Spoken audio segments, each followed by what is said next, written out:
If you are here, you have taken an active role in bettering your life, no matter what stage of life you are in.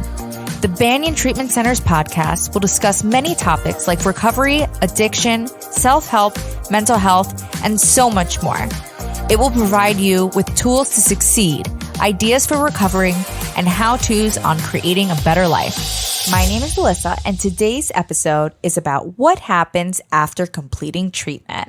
Today on our panel, we have Patton. Thank you so much for joining us today. Why don't you tell our listeners who you are and a little bit about yourself? Thank you for having me. It's always a pleasure doing things like this with you. I know it has such a good purpose and cause. So I'm Patton, and I work for Banyan Treatment Center going on 6 years now. Wow. Thank you. And I just celebrated 8 years of long-term recovery yesterday. Thank you. Congratulations. Thanks. And I'm a student. I'm going to school to be, hopefully a marriage and family clinician and just have my life filled with a lot of things that I really enjoy and appreciate. Well, thank you so much for being here. Mm-hmm. And I'm very excited to jump into this topic with you because of not only, your educational experience that you're currently receiving right now, but you also have personal experience about the topic. And this is something important to talk about. And I think a lot of families or somebody who's in early recovery can really benefit from something like this. So, although the journey through recovery is different and unique for everyone, the goal after treatment is ultimately the same for all, which is to maintain sobriety. Once an individual takes that leap of faith, choosing to seek treatment and successfully completing a program, that idea of what now can be weary to most. The initial stages of recovery are so fragile because the transition from treatment to a normal lifestyle isn't always the easiest. Life in recovery may seem daunting, especially after being sheltered at a treatment center. But today, we're going to discuss the reality of life after treatment, ways to stay motivated, and things to look forward to. So our first question here is, how are patients typically prepared to leave treatment? Like, what resources are given to them? How does that look? Well, first off, I loved that entire intro. I'm like, there's so much here. There's so much to talk about in that whole paragraph that you just read. I think that it is essentially the foundation, right? I think that we walk into a treatment center, and for myself, I was 19 years old. Wow. I had very, very little understanding or experience in any way, shape, or form with actual treatment. I think I had heard so much as about Alcoholics Anonymous or something, but I still had no clue what that actually looked like. And so for me, I had no idea what treatment was. And I remember sitting in that chair for the first time, and I was like, what am I doing here? And then there were people who had done it already 5-7 times, and their experience in that particular stay, especially the one that I personally had, was a very different experience for both of us. This was my first, and there were so many unknowns.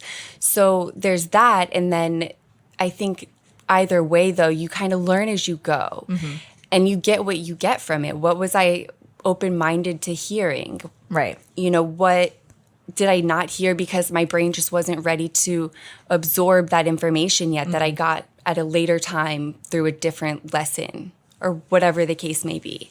So I think that it's really hard to put in a nutshell. So that's why they really keep it simple in manners that can really be transformed and creatively designed for every individual differently.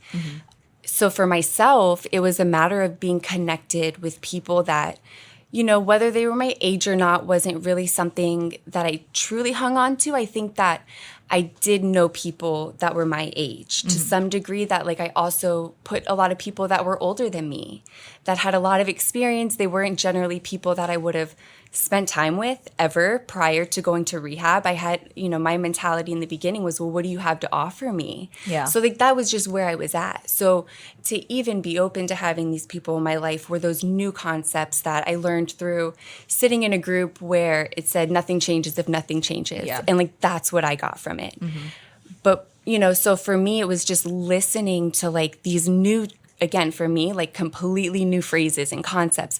I didn't know what honesty was. I thought it was, what do I make you believe? It had nothing to do with this internal job that I was about to discover. So for me, it was just doing all the things that whether it made sense, it didn't matter, or I felt like, how dare she tell me that I can't go to the bathroom in the middle of a meeting, or that like go before or after. And I was just like, excuse me, like right. That accountability. Yeah, it just was it was so new to me. But I think that even if you've done this over and over, if you haven't done that, like you're on a hamster wheel. So I think once you apply like everything differently than you would normally do, yeah, that's the way to go. Yeah. So what do we offer here at Banyan, or like what do you believe is expressed to our patients the most when it comes to like, okay, you're getting close to that discharge date, like these are some of those tools to succeed? So here at Banyan, I think what is the most valuable is our wide door of treatment options, levels of care, different services provided. I think we send a message to the client and the loved ones that we understand detox is maybe going to be a thing, right? Like your loved one might be self-medicating, or yourself, you might be self-medicating, or this is a long history, and whatever the case may be, it is so important to us that we safely, help that individual get off of whatever substances they may be using. We also believe that as a thorough and, well-informed step-down process starts from that point on, all the way through residential to PHP levels of care, the partial hospitalization, and then also the intensive outpatient, which now includes on so many different levels a telehealth program. Yep. So I really believe we're sending the message that no matter, what your, socioeconomic background is, whatever your financial situation, or whatever level of services you need, we really try to make that an option. Yeah. So by doing that and then having those systems play out, in the most productive way possible, shows a lot of success. Yeah. I mean, it's a known fact that the longer you're in treatment, the better chances of a positive outcome that you're going to have at the end of this. Absolutely. Because this is a disease of behavior, and behaviors are one of the hardest things to break. Absolutely. I'm still breaking habits today. I mean, you're absolutely right. Yeah. I mean, people put the stigma on addiction or addicts and alcoholics. Like, why can't they just stop? Can't they see that, it's killing them? It's like, why can't you stop eating brownies? Right. Why can't you stop smoking? Why can't you stop playing on your phone? The list goes on and on. Exactly. There's a million addictions out there that people are currently struggling with and dealing with, and maybe they might be, have less consequences than addiction does. It's the same thing. So that's why it's super crucial for us to have that like long length of stay, having those step downs to be able to ensure that people are getting the most care possible. And then of course our case management team. Correct. That will be able to, offer them these resources. The whole journey includes their case manager. Yeah. And it's a really, it's like a protective way to ensure that the client is being guided through the process. Yeah. In the most efficient way possible. So where does somebody usually live after treatment? It's really encouraged that individuals go to sober living environments, that some sort of plan that really supports whatever their plans and goals are for after treatment. Are they close to meetings? If they don't have a car, is there a public transportation, option of some sort nearby? Do they have a bike? What type of job are they getting? Do they have support systems? So I think it's going to look different for everyone, but there are definitely suggestions that are made.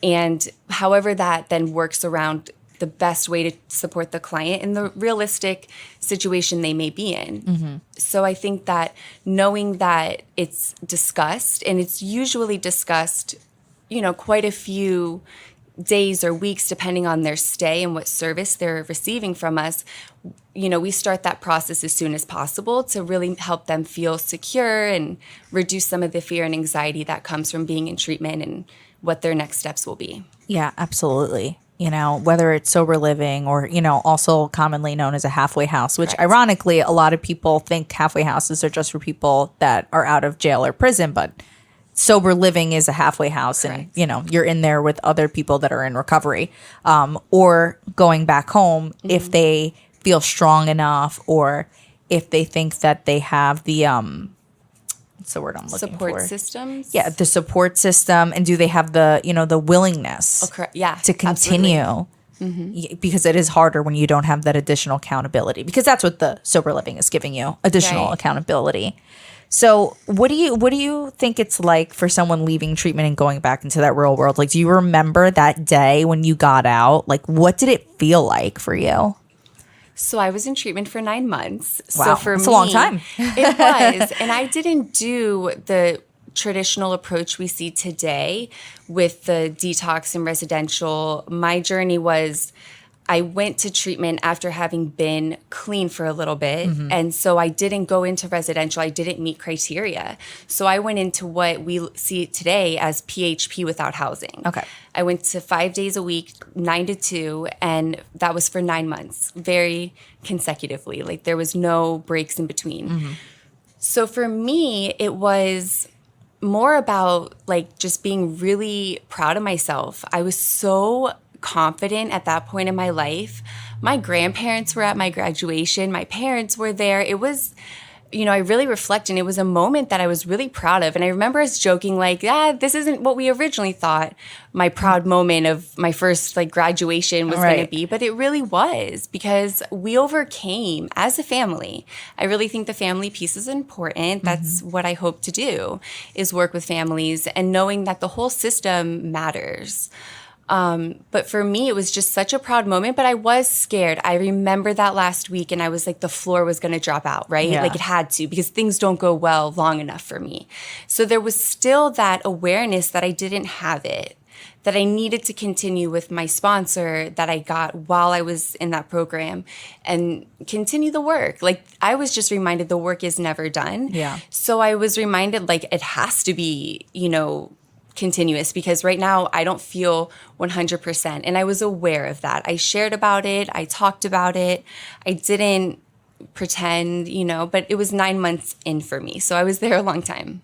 Yeah, absolutely. I actually remember the day, and I did like inpatient, and then moving to a halfway house and, getting acclimated into my room and sitting down on my bed and being like, I don't know what to do now. Like, I was so accustomed to the structure that they had for me in treatment, and like text ushering me off to group, and you have to be here and be there. And it was like, I craved it again, which is like, when in my life have I ever craved structure when I was using drugs and alcohol? Oh, this was my first structure in my life.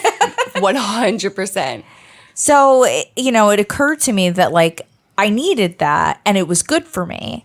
So that's when I started taking those principles of things that I learned in treatment and executing it in the real world. And I'll add, just because it might be helpful, that I didn't go to a halfway house. I grew up here in South Florida. I went to treatment, by car. It was a 25-minute drive east, but by PalmTran, the local bus system, it was a 2.5-hour ride from where I grew up. But I lived at home. And I say that because it still worked, I was able to do that. And I know that it isn't the first suggestion, but it was just different. Being from here, we weren't aware of those options. Yeah. So it just was what it was. But I just say that in case anybody is in that situation, that you can get sober. You can do it. Yeah, for sure. So what are some places to avoid after treatment or while in recovery? Yeah, I think that it's really important to know that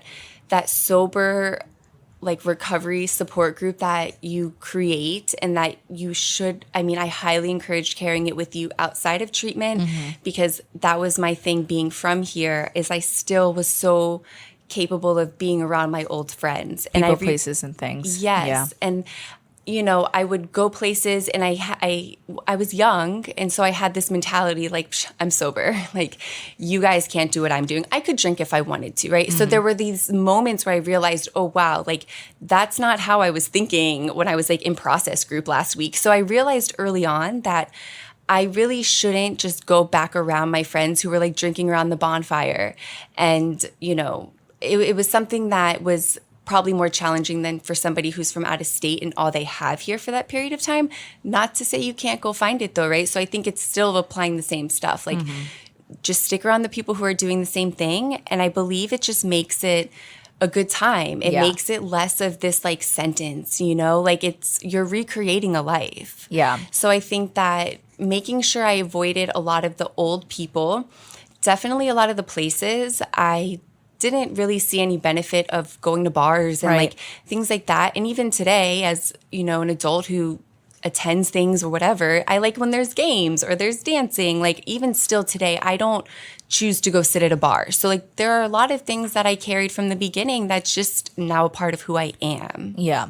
No, absolutely. You know, and as another person in long-term recovery, like it's not saying that you can't ever go to those things. Just take a break from it Right. until you're comfortable with yourself and Yes. who you are and what triggers you. Like you need to identify what triggers you. If something triggers you, stay away from it. Right. Point blank, period. Absolutely. There's no reason to tempt yourself. Yeah, I get bored. Yeah. And I know for me, boredom is a thing. I start to get like these different energies about me. I'll kind of just be quiet. And hello, you know me. Yeah. Like if I'm quiet, that means I'm not necessarily in a bad place, but I'm in my head. Yeah. And Megan is not a quiet person. I'm not a quiet person. And, you know, even doing this, right? Don't interrupt, Megan. Don't interrupt. You know, like I love when I'm in a space though that I can like connect with people. And when I feel disconnected. So if I know that going and sitting somewhere that makes me feel that way, like, but it took some years to identify these things. I think it is so important to know that like we're always learning and it doesn't happen overnight. So really being like extra cautious, and then it's kind of like anything else, add back in what doesn't seem to be a bad thing. Yeah, I love that. Yeah. Slowly reintroduce. Like the 28-day challenge, you know, when you're getting fit, like the same stuff. So what type of effect does family or friends have in your recovery? I mean, I think essentially it's huge because when we get sober, I know for myself, clean, sober, when we're in recovery, we were so withdrawn in some way, whether we thought we were a part of life and participating or whatever, we really come back and we're like, wow, like I'm disconnected from people. Yeah. And so I think recreating relationships kicks up so much emotion in general, right? We feel jealousy again, or we feel like this drive to want to be successful, but we're not there yet. Like, why am I not getting a job that's better than this? I used to make more money, when we're making more money and we're in our active addiction, it's like this illusion, and then we're sober and we're like, we're not making a lot of money. And there's all these new things that come with who we're around. So if we're working around people who are positive, we're going to like bump into those things and we can work through them. If we're surrounding ourselves around family members who trigger us in early recovery, there's a lot of like possible danger zones there, like major red flags. I had a shelf, meaning I had to like, I'll pull it off the shelf later, with like a lot of family members and friends. Yeah, like I was taught, you'll see the people that you were around at 2 a.m, they kind of go away when you're sleeping at 2 a.m. Like, and that just was like good sponsorship, So I think a lot comes with, these new behaviors and introducing new people. And it matters who those people are. I believe we are who we put ourselves around. Definitely. Things that I put myself around that were no good eventually became comfortable. And the same things with recovery. Now, on the flip side of that also, your family can be your biggest supporters in your recovery as well. Especially if you're open and honest about the journey. And whether it's family or not, like we know like the opposite of addiction is connection. So whether it's family, friends, you need sober support. Absolutely. In one way, shape, or form. And that includes the self connection. And I believe that, but I think that maybe doesn't come right away. I think the other connections maybe do come first before we feel this like abundance of self-love and acceptance. And I'm like, some of that stuff came slowly for me. Like, oh no, but do I look okay? Like, I'm not okay. But like, if I was around enough people who were eventually like, hey, Meg, you don't look okay, when I used to think that mask was covering. And all of a sudden, like, I'm around people who know me and they're like not seeing the mask, right? I think those things brought out the self-love and like, hey, like, you're better than that, forget that guy or whatever, right? Like that was what built a lot of that self-confidence. But like, I couldn't build that on my own. I had to be around good people for long periods of time. Yeah. You know, we don't know people overnight. So I think that's really, like you're saying, the connection is so, it is like vital, honestly. Yeah. It's like when you can't lift yourself up, like you have to rely on others to help lift you up and help teach you that you're worth it. You know? Absolutely. And something you said triggered this thought. It's like the first couple of years in recovery, like it's emotional. There's a lot of wreckage in your past that you need to clean up, or just emotions in general, depending on what your 100%. drug of choice was. You might not have been feeling many for many years. And there's a lot to grieve. Or Yes. There's a lot to address. Tons. Yeah. So it'll come at you like a tidal wave, you know, and it's so important to be able to like identify these things and be prepared for it and understand that, you know, you're not crazy. It's just you're in early recovery. Absolutely. I think there's something so powerful about recognizing those uncomfortable emotions as moments of growth. And I think it's the more painful it is, I'm like, geez, this hurts. I know I'm growing. Yep. I'm not enjoying this. I'm not okay with it right now. Like, I can have all of that too, but to just know it's not for nothing, that it's a part of the process. To believe that I'm always going to be happy is really unrealistic. Right. Because life is not easy. So you're going through all of these emotions, and to just know that it's okay, but that doesn't come right away. You know, it's like that's a part of, oh, that's what this was telling me. And that getting over that hump before you relapse or make a bad choice or decide to stop going to meetings or whatever it may be, before that like hump where you get to the gift, the light bulb moment or like the aha moment, I think if you don't get over that hump, that's where that block is. Yeah. And you don't get to see why we're doing this. And everyone else is just lying, is what I believed for a long time. I'm like, there's no way all these people are this happy. Right. And then you're like, oh, no, I'm really happy all of a sudden. I'm not craving. And so it's just like to get over that hump and to see that like it is a process. Yeah. You know? Yeah, for sure. One day you're riding it and life is so great because you're not waking up with withdrawals anymore. And then all of a sudden reality hits and you're like, I'm not on the pink cloud anymore. Right.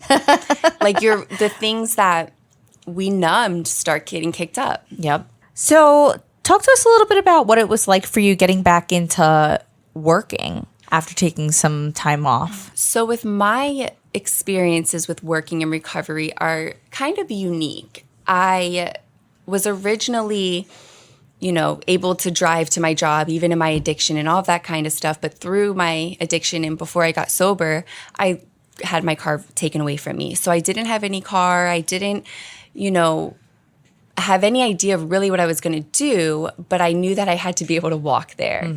So I just kind of walked around the plaza and, you know, I was willing to take whatever came my way. So being from this town that I grew up in, you know, right near a plaza with a place that had been a restaurant there for years, but it was this new place that I was unfamiliar with.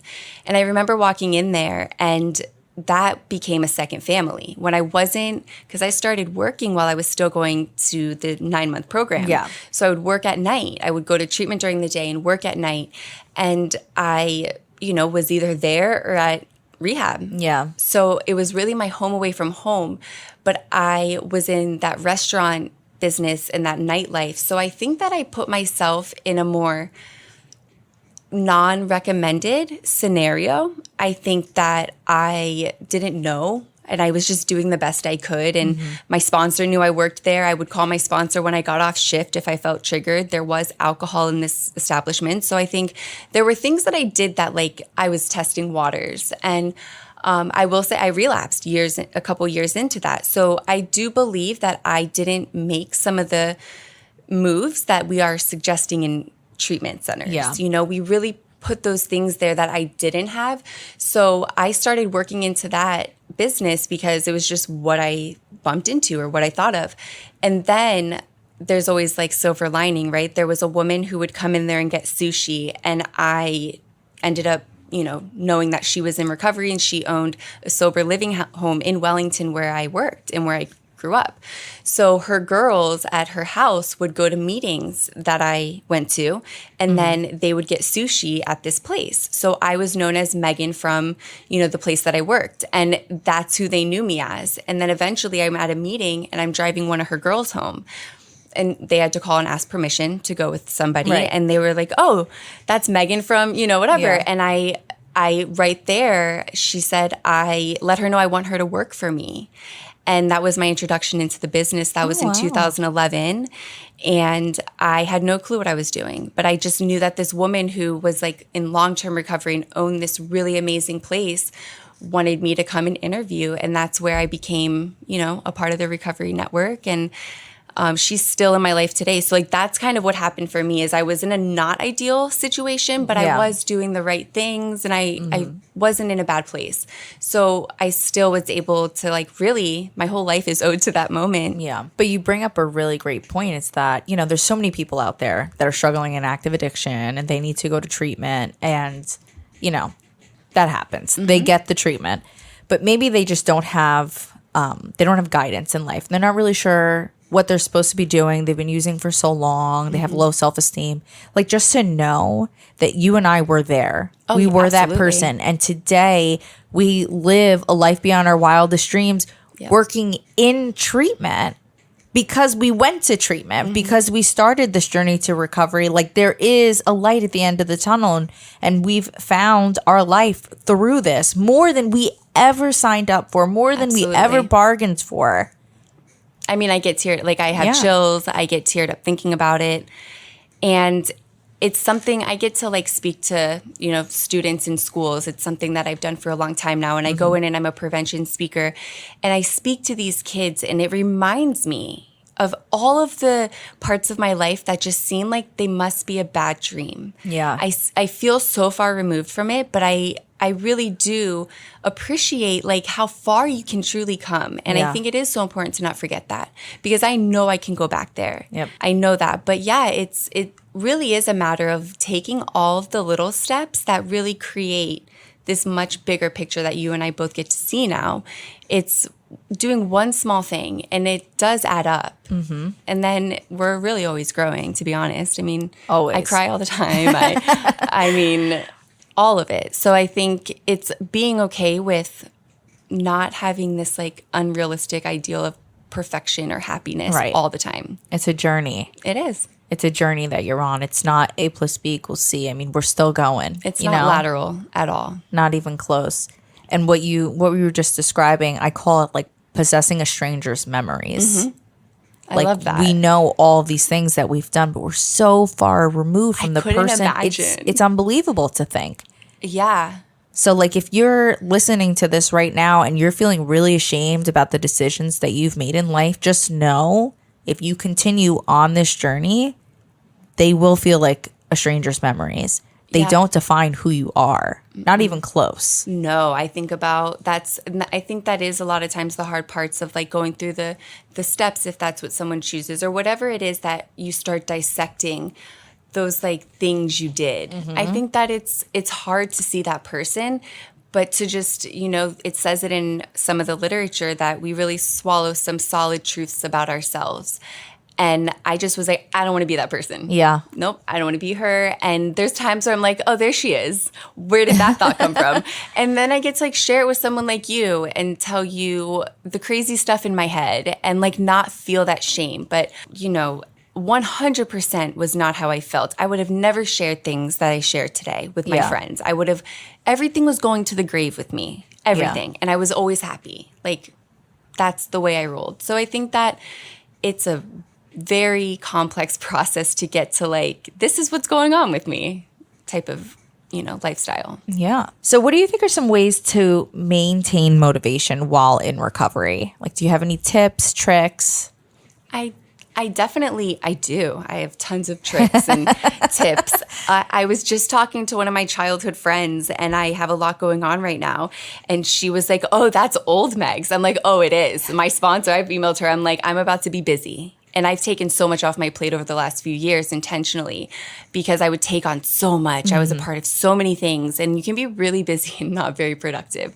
And right now my life is thankfully filled with busy that all matters. You know, she was saying to me, she's like, you were I didn't know why I was calling you. I never know why I'm calling you. Sometimes she does. She's calling me with a problem, but she's like, I just needed to hear that like it's all going to shift and change, and that's okay. You know, like sometimes I'm super, super busy, and the success I'm getting and like that feel good feeling of like accomplishing goals or, you know, whatever, right? Running a half marathon or doing all the tons of stuff I've done. Yeah. That is what's motivating me. I made that commitment to meet her at the park to run at 6 a.m. I have to wake up. Or I said that I was going to bring the appetizers. So that means I have to get there early. Right? For someone who was always running late. Like there were all these like different things that taught me just how to be different. And then there's times where I'm like, oh my gosh, I'm just telling everybody yes. And I'm like not able to even, how am I supposed to be in two places at once? Right. And then I'm learning, okay, like nobody likes somebody who bails because they overcommitted themselves. So I'm like learning that, right? And that's my motivation. Learning how to say no. I already have a commitment, right? So I think the different motivators for me was I suddenly cared what people thought, or I cared about you, not what you thought. I cared about you. And then I like actually like paid my rent on my own. And like there were things where I'm like, I gotta go to work and I have to be there on time. So like there were things that mattered because I suddenly cared about myself and I felt really motivated to do good. And I was excited. So then this is so lame. Maybe I don't think it's lame. I don't know why I felt important to say that it's lame, but like lighting a candle and making a cup of tea suddenly like, and like meditating, that kind of stuff became like super like, I would look forward to it and things like that. So I think I'm naturally like a goal-driven person, I guess. I didn't know that, but like I thrive off of that, whether it's self-care or getting my bachelor's degree and continuing, you know? So I think that if I didn't care, I don't know. I think I would have had to just apply the things of like fake it till you make it. I know I'm worth it, but I don't really feel like hanging out with these people. Like do it anyway. You know how I feel that way. Just do it anyway. And you'll find your people. Yeah, absolutely. Whatever. Yeah. And also, like you're saying, practice that mindfulness. Oh, for sure. Take that me time. You have to put yourself first before anything else. Because bath. you will lose. Yeah. You'll lose it all. You'll lose that recovery. So what would you suggest to someone looking for help? If I was to suggest anything to people that are looking for help, it would be that it's really an awesome feeling when you do get somebody on the other side of that phone that seems so heavy. It's 1,000 pounds. It's what they say. And we're all in that boat in the beginning when we're in that low bottom place, or even if it's for someone we love and we don't, know how to help them. I think knowing that feeling when somebody understands and they're compassionate and they are there to help you to the next steps, knowing that you don't have to know what they are, you don't have to know what that looks like, that the person on the other side is going to be there to walk you through that. I'll never forget that person on the other side of the phone. Yeah. She was so comforting, and I was so grateful for her. And I think we learn later, it's okay that she'll never know that. Right. But like, that is why we do what we do. I know that it makes me feel good, whether my clients that come through Banyan or any other program that I suggest for them, that they don't even know who I am sometimes, but I'm like cheering them on and I'm rooting them on. That is what's on the other side of that phone. But the rest will all figure itself out.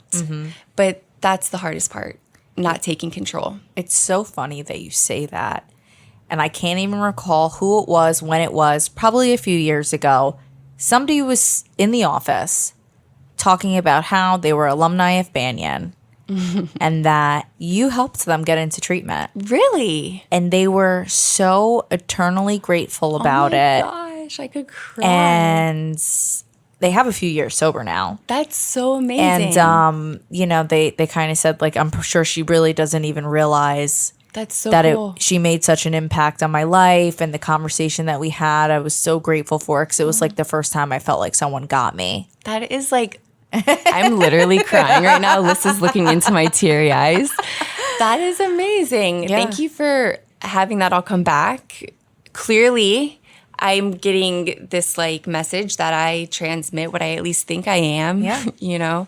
And I think that that's really cool, you know? And I think I say to people all the time, like, those are the things that make all of the hustle and bustle and the, you know, the perfect storm of, is the client wanting to come? Is there financial support there? Is the family involved? Like, there's so many moving pieces to the treatment system.